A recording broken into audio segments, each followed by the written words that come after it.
এই পাপ কাজটা করার জন্য আমাকে কিন্তু সারা স্টেশনে এমনভাবে মুখ ঢেকেই বসে থাকতে হয়েছে। হাওড়া থেকে উজ্জয়ন স্টেশনে যখন নেমেছিলাম তখন বেজেছিল রাত 11:30 আর ওখানে ছিল বীভৎস পরিমাণে ঠান্ডা।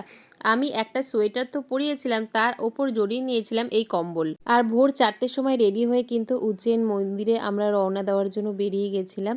আর মন্দিরও দর্শন করেছিলাম, আর তার আগে বাবার নাম নিজের কপালে লিখে নিচ্ছিলাম।